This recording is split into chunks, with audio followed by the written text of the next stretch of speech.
কেকেআরে captain হিসাবে শাহরুখ খানের পছন্দ কাকে? জানা গেল বড় নাম। কেকেআর দেবে বড় চমক। বিস্তারিত বিষয় জানতে হলে ভিডিওটি সম্পূর্ণ দেখুন। কেকেআর আর শ্রেয়াস আইয়ারের সম্পর্ক ভেঙেছে। আইপিএল খেতাবজয়ী ক্যাপ্টেনকে ছেড়ে দিয়েছে নাইডেরা। এখন প্রশ্ন হলো, তাহলে এবার ক্যাপ্টেন হিসাবে কাকে বেছে নেবে কলকাতা? কেকেআরের ক্যাপ্টেন হিসাবে অনেকগুলো নাম শোনা যাচ্ছে, তার মধ্যে আছে রিঙ্কু সিংয়ের নামও। রিঙ্কুর এবার মাইনে বেড়েছে অনেকটা। এখন তিনি 13 কোটি টাকা পাবেন কেকেআরের থেকে। এর মধ্যে জানা যাচ্ছে আরও একটি বড় নাম। এক সূত্র মারফত জানা যাচ্ছে ভারতীয় ক্রিকেটের এই তারকার কথা ভাবতে শুরু করেছে খোদ শাহরুখ খান। লখনৌ সুপার জায়ান্টসের সঙ্গে সম্পর্ক ভেঙেছে রাহুলের।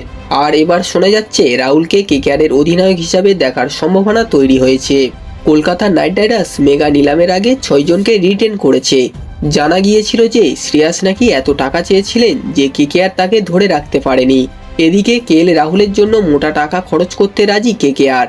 বন্ধুরা, এই ছিল আজকের ভিডিওটি। কেকেআরের ক্যাপ্টেন হিসাবে আপনারা কাকে দেখতে চান অবশ্যই কমেন্ট করে জানাবেন। ভিডিওটি ভালো লাগলে একটা লাইক করে দেবেন এবং এই ধরনের ক্রিকেট নিউজ সবার আগে পাওয়ার জন্য চ্যানেলটিকে অবশ্যই সাবস্ক্রাইব করে দেবেন।